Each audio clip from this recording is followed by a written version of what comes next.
This is Cynthia Canalchi with the ALS Association. I want to welcome you and thank you for carving time out of your day to join us. This webinar is one of a series of monthly webinars focused on bringing information of a practical nature to those living with ALS. Given the launch of the new year, we're pleased to share information today about mindfulness and quality of life in ALS. For your convenience, the webinars and the associated slide deck are recorded and will be posted to the ALS Association for post-live presentation viewing. Please give us 24 hours or so to get that posted to the website. Before I introduce our guest speaker, let me invite you to participate in our webinar by posting comments or questions to the question box. I may be able to answer your questions privately, or I can share your comments or questions with our audience during the Q&A session. So let me introduce today's speaker. Dr. Molly Kilpatrick is a consultant in the Division of Palliative and Supportive Medicine at Mayo Clinic, Jacksonville. She is also the Associate Program Director of the Hospice and Palliative Medicine Fellowship Program at Mayo Jacksonville. I'll invite Dr. Kilpatrick to share more about her background and current practices as she begins her presentation.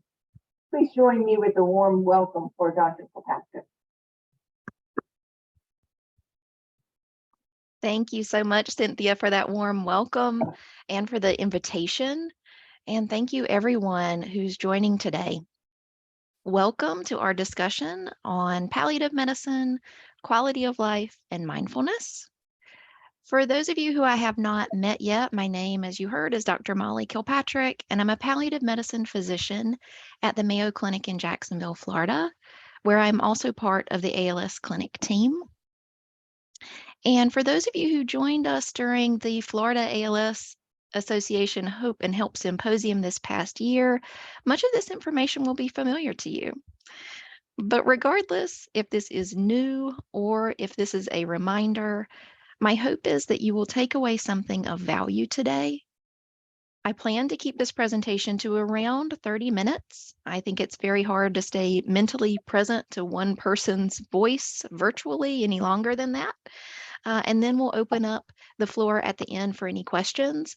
As you heard, Cynthia will be reviewing the chat, and so she'll be able to respond privately to questions that you may ask, or we'll address them at the end if they're pertinent for the whole group.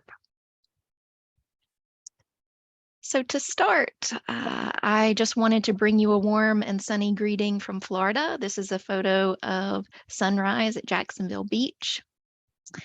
And I wanted to first answer the question, what is palliative medicine or palliative care? Well, palliative medicine is really a field that focuses on enhancing quality of life for patients and families that are living with different types of serious or chronic illness. So I've undergone specialty level training, specifically in the field of palliative care, to be able to bring that support to people. And although I work with people that are living with all types of serious illness, the largest portion of my practice and the people that I'm most humbled and honored to work with are those that are living with ALS. So to give you some visuals on palliative care, again, first, it's a specialty that focuses on quality of life. It's for anyone with a serious chronic or progressive illness, regardless of what prognosis or time might look like, and regardless of what treatments are available. It really does function as an additional layer of support. So, if we're a specialty that focuses on quality of life, what do we really mean by quality of life? Quality of life really is unique to each person, so it can mean different things to different people at different times. And the way that we approach quality of life as a palliative provider is using what we call, it's a big term, the biopsychosocial spiritual approach. Or more simply put, it really just means mind, body, and spirit. So for the body, that may mean physical symptoms, thinking about things like weakness, pain, shortness of breath, constipation, sleep issues. For the mind, it might mean thinking about stress or anxiety, our overall mood, how we're adjusting to and coping with everything that's going on. And for the spiritual, that may mean really anything that brings meaning, purpose to our lives, our overall goals, and what matters most to us. For some, this is also a lot of the social side of things, our hobbies, our activities, and relationships. Now, we know that with ALS, there is an impact on quality of life in a variety of ways. We also know that an impact in one area, the body, for example, can certainly have an impact in another, the mind, for example. So if we're having weakness, then that may impact our stress level, right? So these things are very intertwined. As a palliative care provider, I may not be able to take away the diagnosis, but I do work to optimize what we can in the setting of this illness and working on each of these different areas to help try and improve quality of life. So even if you do not have a specialized palliative provider on your team, you may already be receiving some aspects of palliative care. If you attend an ALS clinic, then you may already have some forms of palliative care taking place. And I'll take a little sidestep just to explain for those who may not yet be familiar with what an ALS clinic is. So an ALS clinic is what I jokingly refer to as speed dating. Because you sit in an exam room and you have each of these different providers come in and meet with you.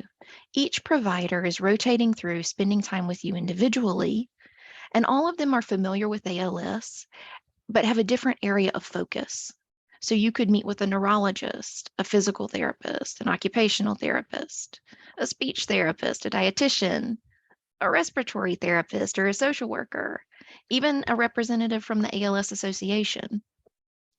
So each of these providers are actually practicing a form of palliative care, meaning that they are assessing and anticipating and evaluating the ways to enhance your overall quality of life within their area of expertise.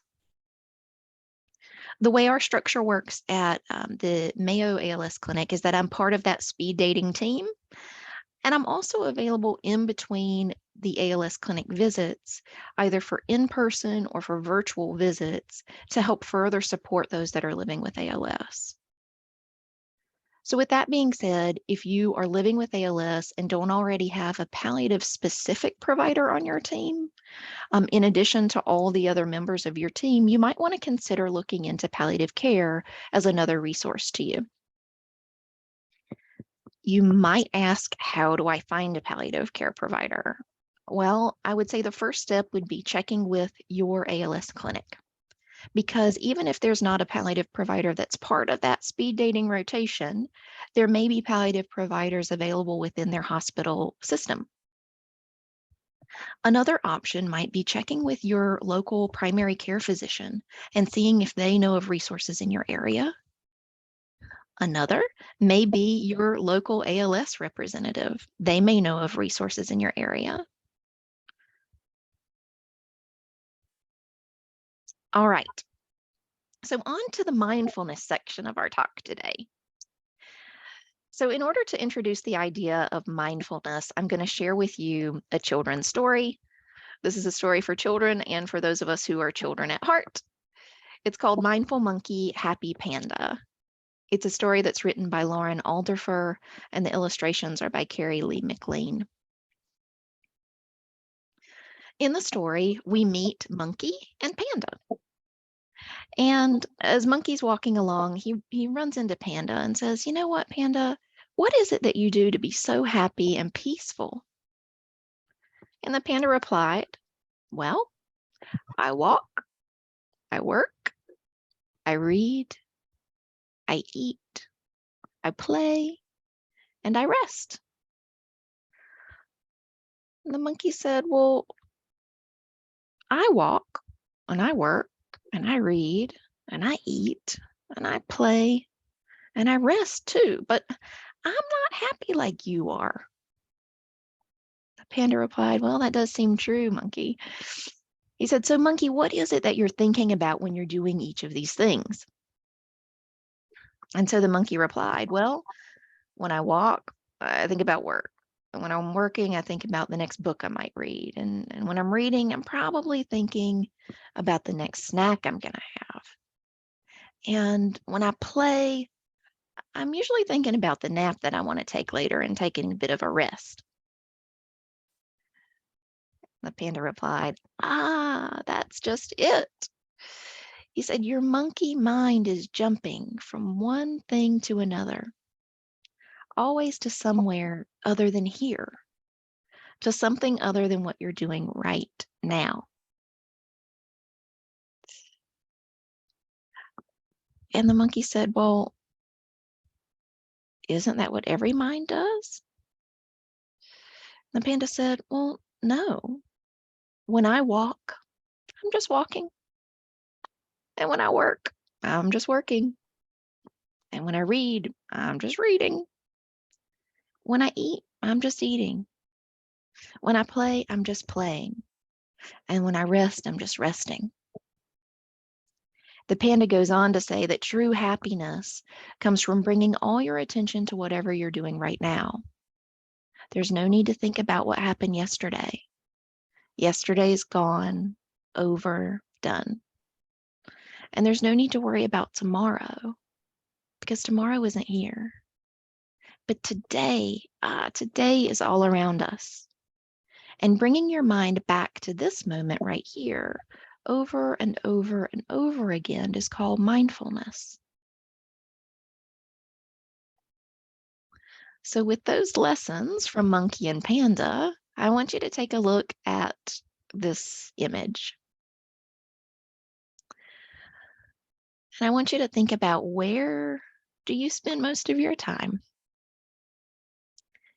Are you more like the image on the left, with your mind very full? Or are you more like the image on the right, where you're being mindful and very much in the present?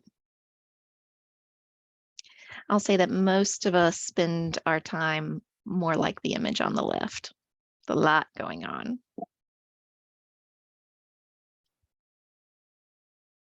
So to look at that in another way, a lot of us spend time bouncing between, thinking about the past or the future. We're also judging, right, if something's good or bad. We spend a lot of time in these places. So we might be thinking about the past, accomplishments, memories, experiences. We might also be thinking about the past in terms of regrets, mistakes, or failures.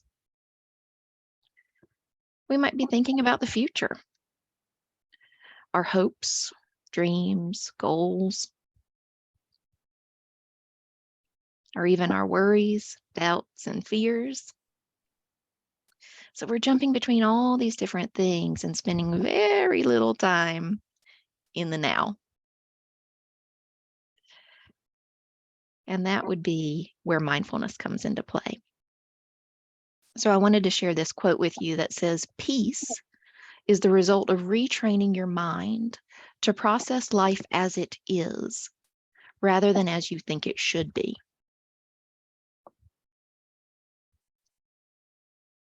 So if we look at mindfulness in a little bit more detail, there are several elements to mindfulness.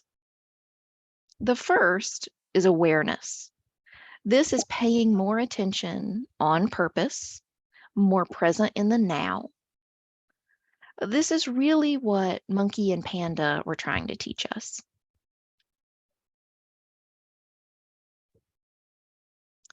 Next is non-judgment. And if you can see this photograph, it looks like it's a photograph of a child that might be wearing a Halloween costume. It looks like it might be a costume of a peanut. I'm not really sure. But on the back, there's a sign that says, "Don't judge my mom. I dress myself." So, as the other element of mindfulness, non-judgment is really seeing things just as they are, not judging them as good or bad. And with this, really letting go of the need to have it go your own way. These judgments come up by default for us. And so the idea is noticing when they come up in an effort to work towards a more neutral judgment of the experiences that we're having. The next element of mindfulness is non-reactive.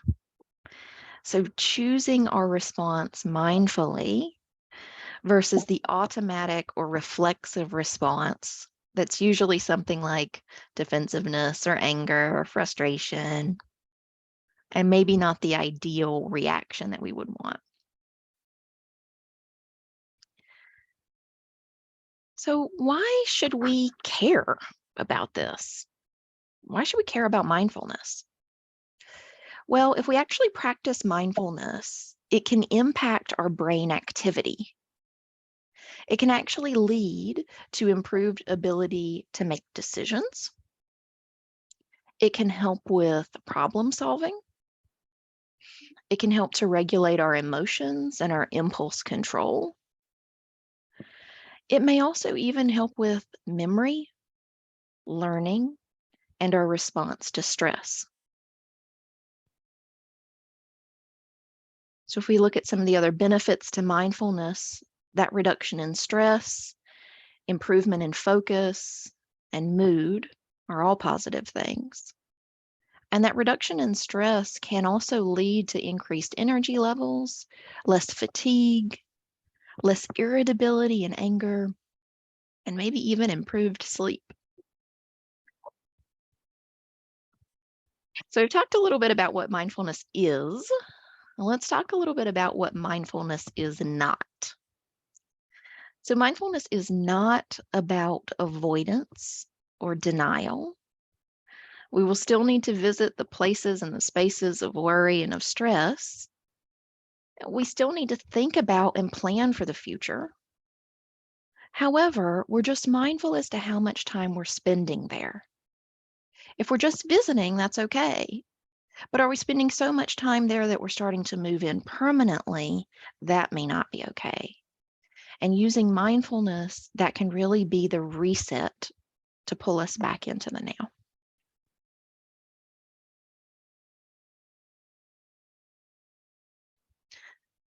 Right, you may have heard of mindfulness as a practice. That is intentional because mindfulness really is a practice. It's something that we have to work at. It doesn't come naturally to us.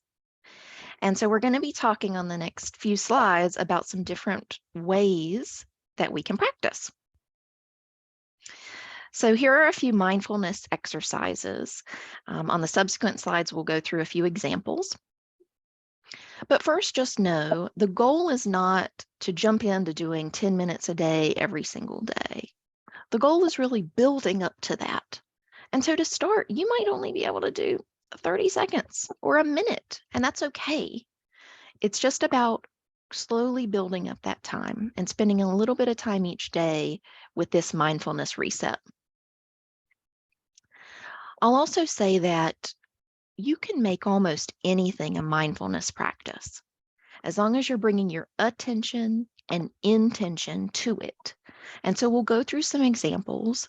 Some of these may resonate with you. The goal is not to do all of them, but to pick one or maybe two that really resonate with you. And also get creative. There may be something that I haven't talked about today that might be more unique and more pertinent for you to incorporate. One of the places that I recommend starting is utilizing guided meditations. And the reason I say this is because I think they are easily accessible. One of my personal favorite resources is YouTube, and one of our next slides is going to be on different resources. But I think YouTube is a great place because it's easy to access and there's a lot of variety there. But a guided meditation is something that you can choose. You listen to it. And as you practice with it and utilize a guided meditation more and more, you'll pick up on some of the skills within that guided meditation, and you can start pulling some of those skills into making more of your own mindful moments and your own mindful exercises and making it unique for you. Some other ideas for different mindfulness exercises or things that you can turn into a mindfulness practice is spending time in nature, humor and laughter, listening to music, scents or aromatherapy, prayer. And I'll say that mindfulness is not religious based, but if prayer and religion is in your practice already, that is certainly it can be a mindfulness practice. A mantra, which is really just choosing a phrase that promotes joy or peace or love in your life, and using that as something that you repeat as a mindfulness practice. And even gratitude. Okay, so let's talk about a few different examples of some of these exercises. One would be an exercise in gratitude. So this is one of my personal favorites, where you really take 3 things at the end of each day and list those 3 things that you're grateful for before you go to bed each night. Now, you're not just listing each of the 3 things, but you're really allowing yourself to slow down and enjoy that moment. You're imagining smiling and thanking each of the 3 things that you're grateful for, and just being really present with your gratitude. This can help to shift some of the focus away from the negative and more towards the positive. It's really hard to be in a space of complete gratitude and also a really negative space. It also can help to relax your mind, which is a positive thing leading into bedtime. And the more consistent you are with doing this each evening, the more likely you are to start picking up things during the day that you're grateful for. You pick them up and want to add them to your list for the night.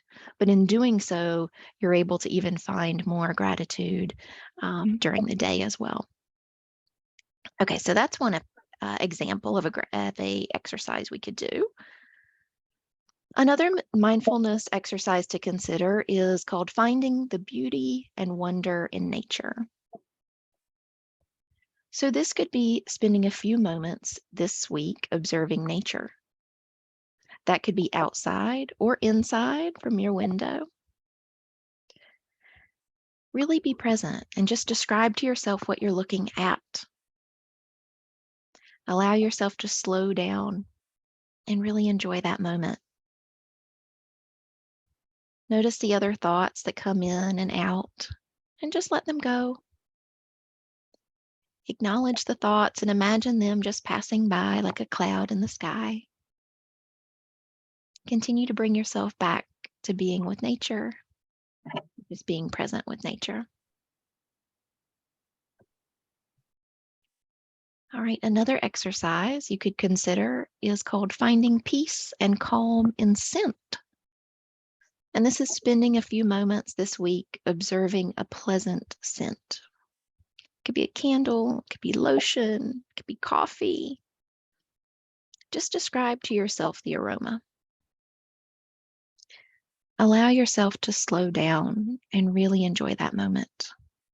Just being present with the scent. And notice that thoughts will come up. And when they do, just let them go. Acknowledge those thoughts and just let them go. Imagine them passing by, just like a scent on the wind. And really just be.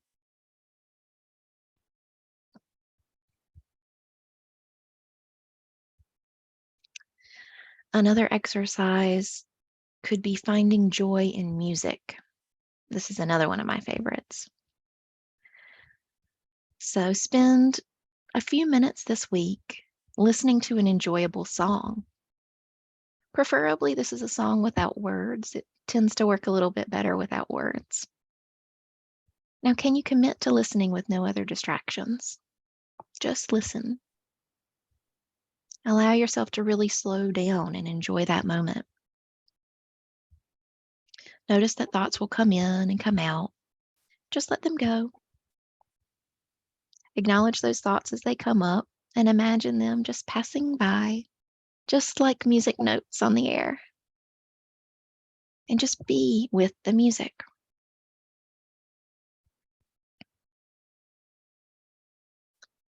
So those are a few options of exercises that you could do. If any of those resonate with you, pick that one and work with it this week. See what comes up for you. Some other resources that you might consider. Now, there are a few applications for your smartphones or devices. The first two on this list are free, a UCLA Mindful and Insight Timer. And then the other two are subscription-based, Calm and Headspace. There are several free meditation websites that I've listed there. And as I mentioned, one of my personal favorite resources is YouTube. I really love this resource because you can type into the search bar a variety of things. For example, guided meditation for sleep, or guided meditation for peace, or guided meditation for anxiety, right? And you'll have numerous options to choose from.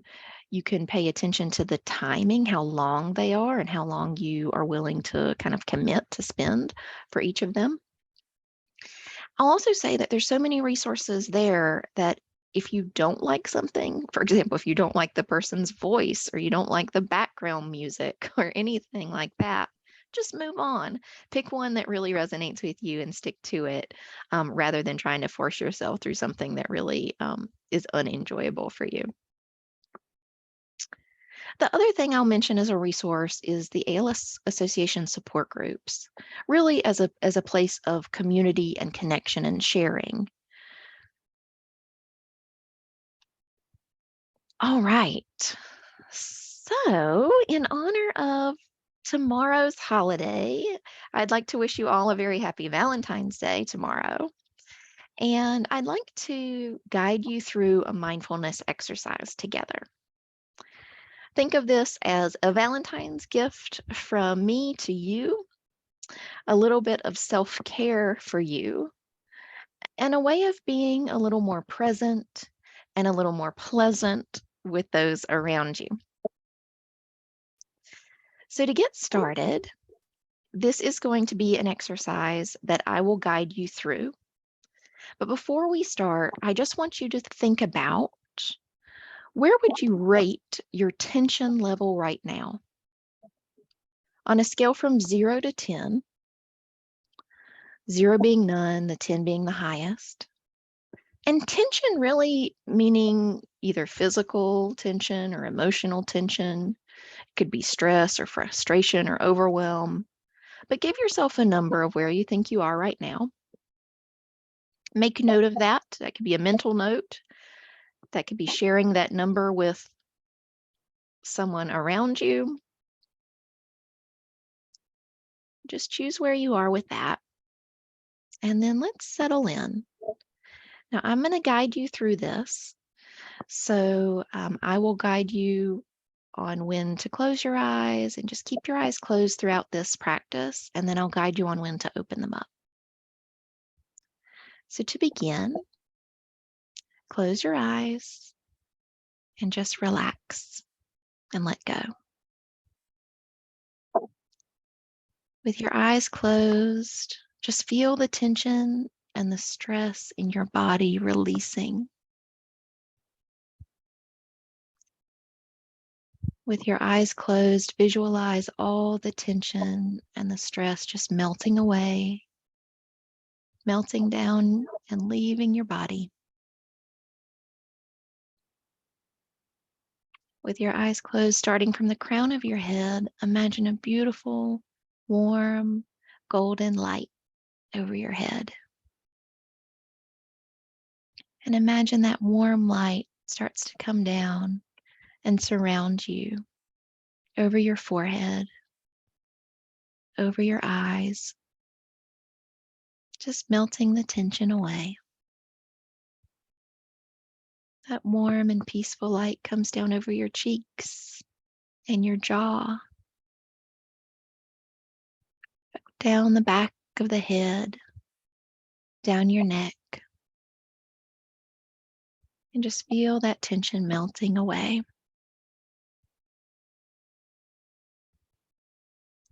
With your eyes closed, feel that warm golden light coming down, melting away the tension and releasing what no longer serves you.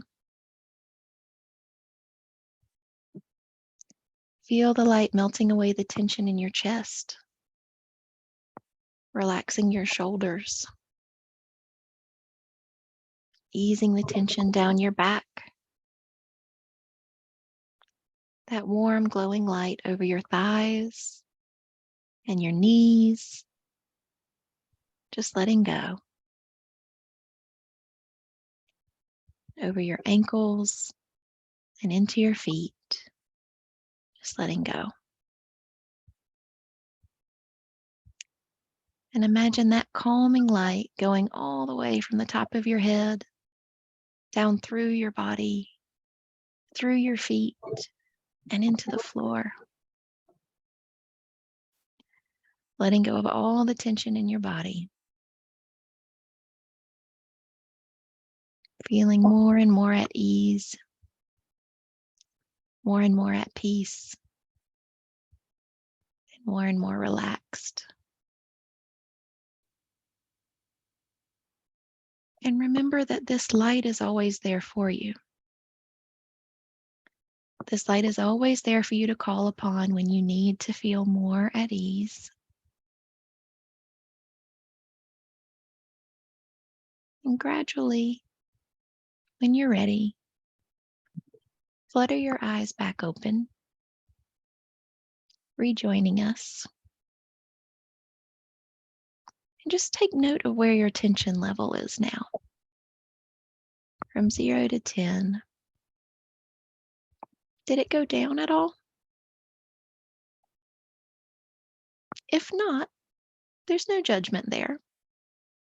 It might just be a sign that the body needs more practice with this. And if so, imagine if you did something like this more often. What impact could that have on you and those that you interact with?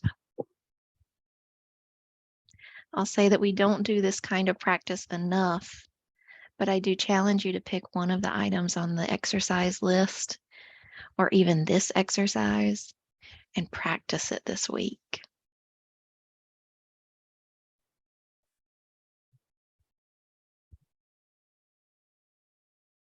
So I even have it listed here for anybody that wants to take a screenshot of it to use it for your own.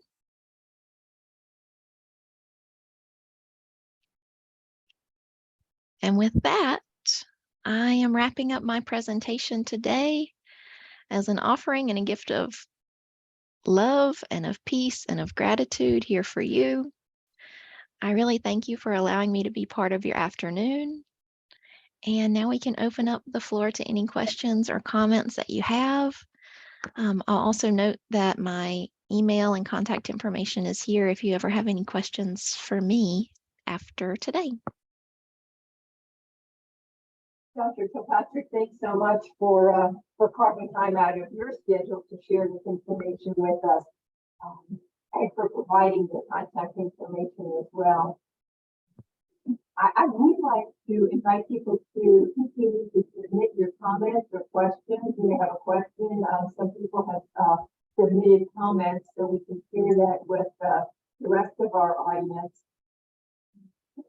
Let's see, a quick question is, can you put the meditation back up?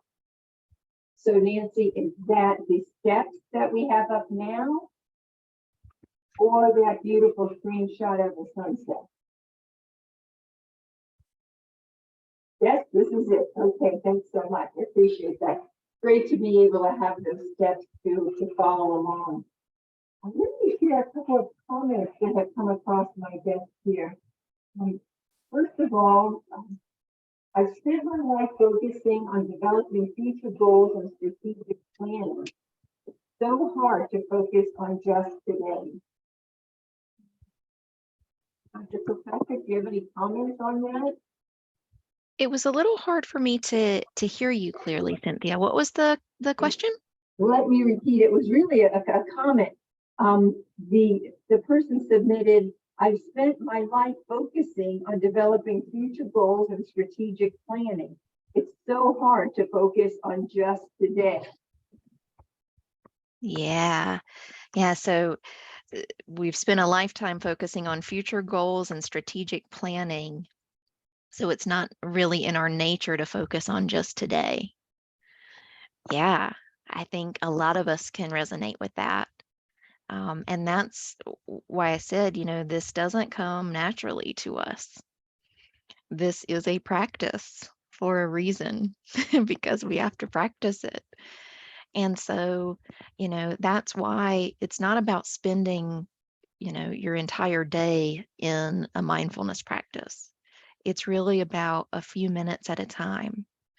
And so, that could be even 30 seconds to 60 seconds a day, right? And building on that because even those few seconds that you spend, it's almost like a reset for your mind and for your body, and all of these positive benefits can build on that. So don't beat yourself up if you feel like it's really hard to do this. That's true for all of us. It doesn't come easy, but the benefits of it are buildable.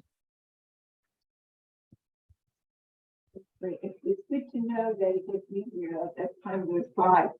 Because I had another comment that was very similar. My to-do list gets longer every day. Does this get easier with practice? Yes, it does. And it's something that, I think we can be more present, probably more efficient and even better at the things on our to-do list if we take just a few minutes to work on some of these things. And it might be, I'll give you a good example. For me, if I am going to see different patients during a day, then I may have a moment where, before I go into the next room, right? If my hand's on the door to go in to see the next patient, I may be doing a little bit of a mindfulness practice to get me focused on the moment with that person rather than still in the room I was in before. And so there are ways that you can incorporate this into your long to-do list, right? That when you're kind of transitioning from one task to the next on the to-do list, that you're really spending some time getting centered again, doing something like this to bring you back into the moment, and then move on to the next thing on the to-do list. Well, I can appreciate that because I imagine that more than one or two folks that are on the call with us today have become experts in multitasking, whether that's the job or maybe at their home or maybe their job and their home, and that's why they're multitasking. It's great to understand how we can unmultitask, even if it's just for a few minutes at a time. Yes, and it can seem almost like, man, is it really worth it? Do I really need to add this to the to-do list as well? I've got so much else going on. But if we think about the benefits, going back to the slide about the different benefits, I think it is worthwhile to incorporate it in and think of it more as a bit of self-care for you rather than a chore. Oh, that's a great perspective. Another comment here is they're sharing this like your presentation, which was great. But they asked, how do you help clients not think about the negative aspects of ALS? Is there a mindfulness technique that works better? And how would you promote a positive mental attitude? Great question. So I would say, first, to answer, is there a mindfulness technique that works better? I would say the mindfulness technique that works best is the one that you're going to do. And so it really is unique. Different people will have different things that resonate more with them. And so that's why we kind of went through a variety of different options of different exercises that you could do. to see which one resonates more with me. And sometimes you may not know, and so you may have to kind of practice with a few and see which one really is most beneficial to you as an individual. It's the other question about kind of how do you promote more of a positive mental attitude and not focusing on the negative aspects so much. It really is about incorporating some of this in. It's not saying I'm not going to be negative today or I'm going to be positive today. Because again, a lot of what we do, if we spend time worrying about the future, thinking about the past, and judging, is it good? Is it bad? Is it positive or negative? Right? And so it's just being a little bit more present with things as they are, trying not to judge them as positive or negative, but being really in the now. I would say, one of the things that, in addition to a guided meditation, that I think is really helpful if you're just starting out would be the gratitude practice. The 3 things each day that you're grateful for, and not just listing them out, but really being with those things that you're grateful for. Because that moment that you're focusing in on the things that you're grateful for, it's really hard to also be thinking about a lot of the other stressors. If you're really with those things that you're grateful for and kind of wrapping them up in thanks and gratitude and love, even if it's for that split second, that's a split second of that love and that gratitude that you would not have had you not been doing that practice. And it's so good to hear that this is not something that takes out an hour of your time every time you want to try this or practice it, that you can actually do this for shorter snippets of time and still get the benefits. Another person is actually thanking you. They submitted a comment saying that they found a lot of mindfulness exercises incorporate breathing, and they found that was difficult for their husband due to their ALS challenges. So they really appreciated that we didn't focus only on breathing. Yes, that was intentional. I know that for many patients with ALS, breathing can be more of a stress rather than a relaxing thing to focus on. And you're right, a lot of the mindfulness exercises do focus on breathing. So I think guided imagery is a good option because it's not focused on breathing as much. Another one can be more about kind of sensation in the body. So bringing awareness to the sensation in hands or feet or the ground, feeling your feet on the floor, things like that. But yes, that was intentional. Another scenario just came across, which is incorporates a couple of things that you had already mentioned. This is a long one, so I'm just going to read it. Okay. It says, I didn't understand any of this until you mentioned scents. Coffee. The aroma of morning coffee really does allow me to slow down. I actually take a deep breath and just appreciate how grateful I am for morning coffee. Plus, I have a peg too. So apparently this person really enjoyed coffee before they had their peg tube, and even with the peg, they're still able to enjoy the coffee. But it's interesting to note that not only do they appreciate the coffee, but the scent of coffee. Any comments on that scenario? Yeah, and I think that comes back to kind of, is there a technique that works best? And it really is unique to different people. I appreciate that comment because they didn't really get it until there was something that they had already experienced before, right? Like the scent of their morning coffee. And I am glad that they were able to find something of value to link some of these things together with what that moment that they have of gratitude for the scent of their coffee can bring.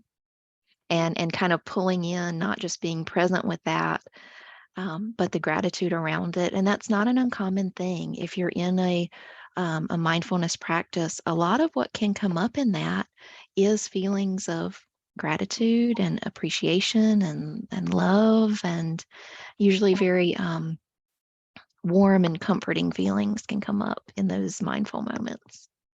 I appreciate their sharing that.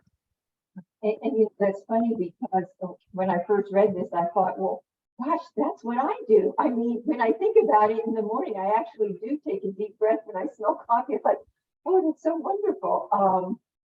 Without even thinking about it being a mindfulness, but I can appreciate that that person recognized that they do take a deep breath and it impacts them in such a positive manner.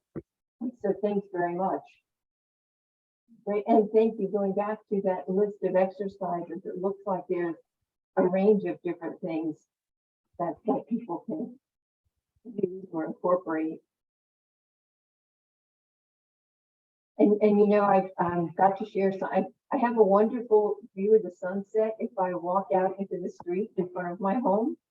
So even though I stay very busy during the day, if I run out there for just 60 or 90 seconds as the sun goes down, I feel like, okay, I'm good. I can go back to my computer or whatever else I was doing. It really just took literally a minute or less to appreciate something in nature and then go back to whatever chore or work or other piece of enjoyment I was experiencing. So I'm glad that you brought up it only takes a few minutes of carving time out to appreciate these things. Yeah, sunsets and sunrises are a good example of something that happens that really pulls us in. You know, they catch our attention, and in many cases, they kind of force us into this mindful moment because they're so beautiful, and they bring us into that space rather than all the many things that we worry about or the many things on our to-do list. But I think just as important as we can be pulled into those mindful moments, I think it's important to really be intentional with doing something each day to help foster that for you. Oh, sure. So now we can actually, because we're cognizant of it, make these opportunities or moments, even if they only last for a few minutes at a time. Yeah, and it can be, I mean, even from inside your home, you know, from looking out your window, if there's, you know, even the sky outside, or, you know, if there's squirrels running around a tree or birds outside, or even the sound of nature outside, right? Hearing the noises around us can be a mindful moment. Yes, and days are getting longer as spring approaches. So I want to invite people have shared not only questions that they have, but comments on how they maybe incorporated mindfulness into their own day, or again, enjoyed something that kind of reset themselves. I invite you to submit any questions or comments into the question box.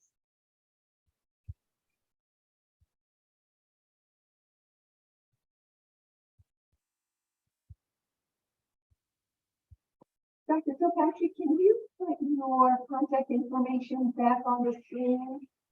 Yes. I want to make sure people have the opportunity to submit their comments, but I know sometimes folks either don't have a thought or a question during the webinar, but then later that evening or maybe the next day or two, they have a question or something that comes up, and we really appreciate the opportunity to either reach out to the ALS Association, certainly your own clinic or your chapter care service manager, or to you directly.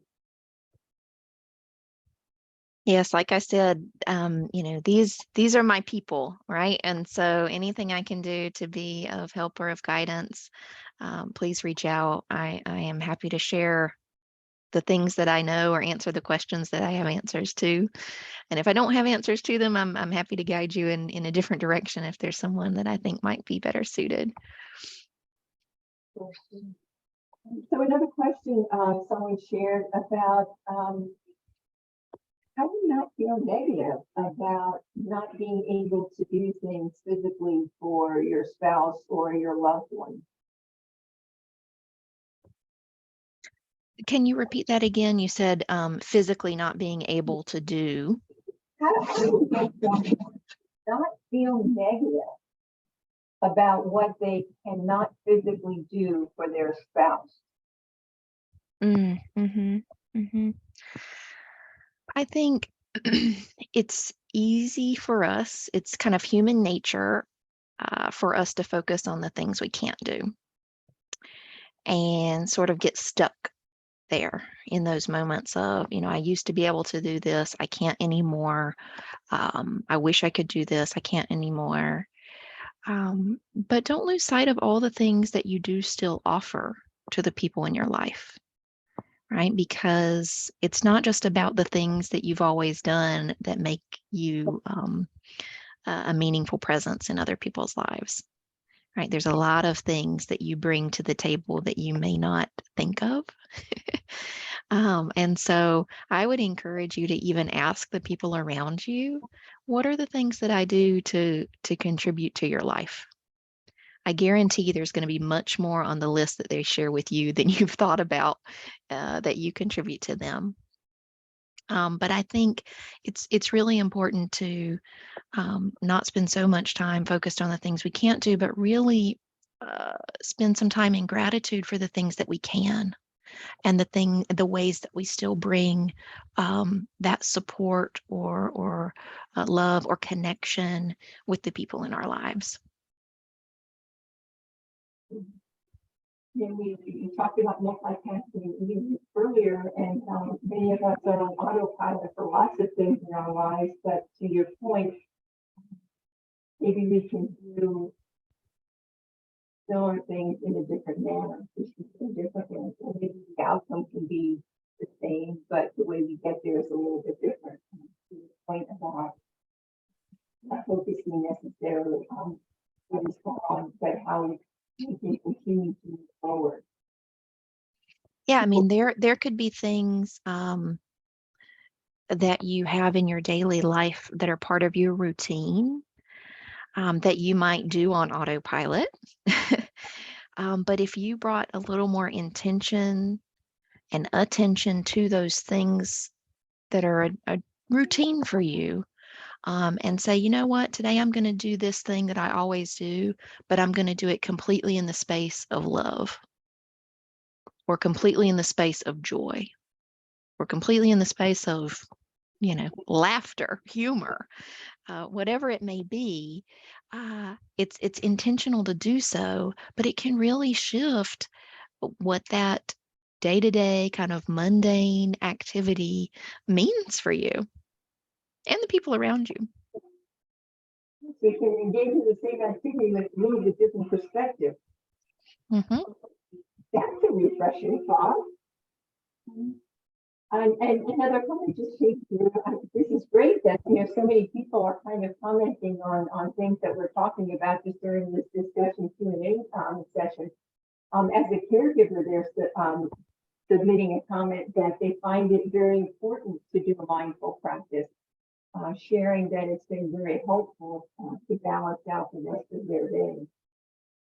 As a caregiver, just focusing on incorporating that into their day. And that's very helpful. Any other questions? As we have some great comments from the audience. Thanks so much.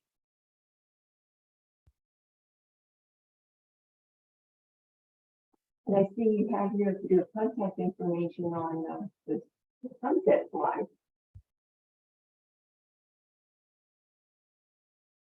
I want to come back to the comment, and now I'm seeing it on the chat, about how do you get someone to not feel negative about what they cannot do physically for their significant other. The example was touch.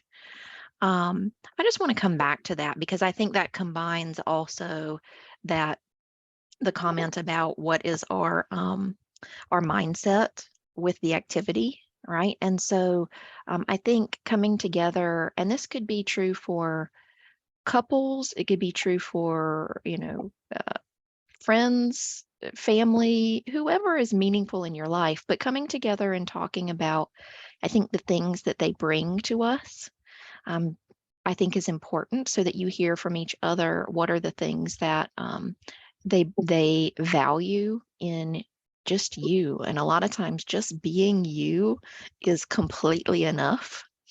And we put a lot of pressure on ourselves to do more than that. But also it kind of wraps into the intention that, even if, and I think from that comment, they were kind of hitting more at the intimacy piece of, being close and connected with our significant other.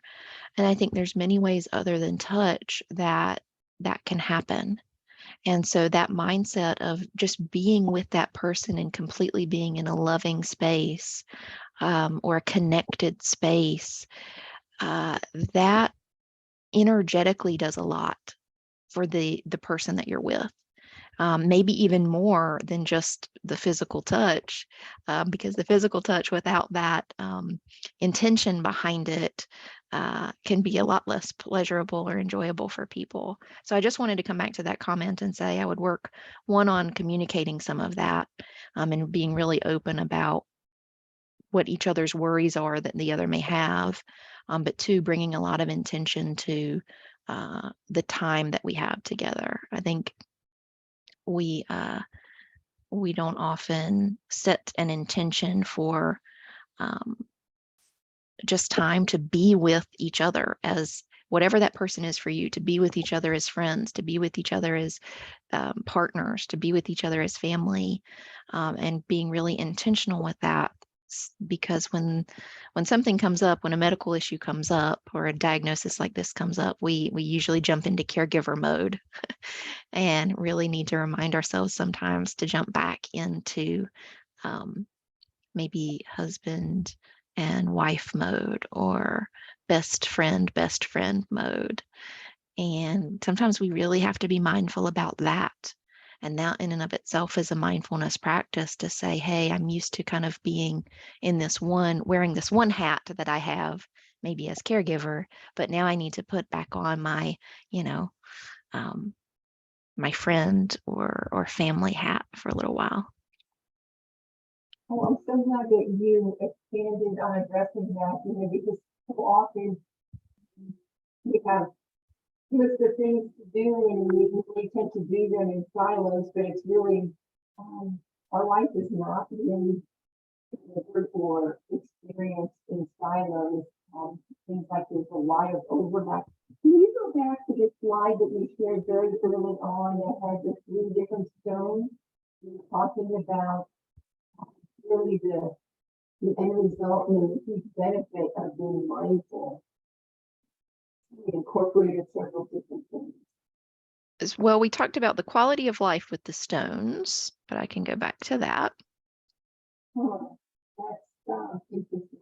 Like that, maybe the basis of some of the things that you were just talking about. And I think some of the questions that have come through, even the comments, about how so many of these things are related, maybe overlap. Very much so. There's a lot of overlap between kind of this mind, body, spirit view. Thank you. And I'll again ask the next question. You know what? Our Q&A discussion has really turned into probably the most robust segment of the presentation today. So thanks so much for participating, and everyone. I'll ask if you have any additional questions or comments, any final questions or comments for Dr. Kilpatrick. Again, you are most welcome to discuss this with your multidisciplinary team at clinic or your care services team at your local ALS association chapter, or reach out to Dr. Kilpatrick, who's taken so time to share her contact information. Really appreciate really the ability for you to give us some things that we can work on our own in our day-to-day life, so that we can really work on providing quality of life for ourselves, whatever that may mean today, for us, or tomorrow, or next month. But just working on something that will be positive and successful for our own lives and our own families. Thank you. Thank you, Cynthia. It's been a real pleasure to be here with everyone today and to be invited to speak to everyone on this topic that's near and dear to my heart. And as I offered up, I really hope that each of you will choose one exercise to practice this week so that you can really start bringing this into your routine, or just even being mindful of the ways that you're already bringing it into a routine and didn't know it, like with the morning coffee smell. Well, thank you again, Dr. Kilpatrick, and we look forward to having this recorded webinar and your slides posted to our ALS Association website in approximately 24 hours then. So I will thank everyone for carving time out and joining us this afternoon and extending very best wishes for a safe and enjoyable evening. Take care. Thank you.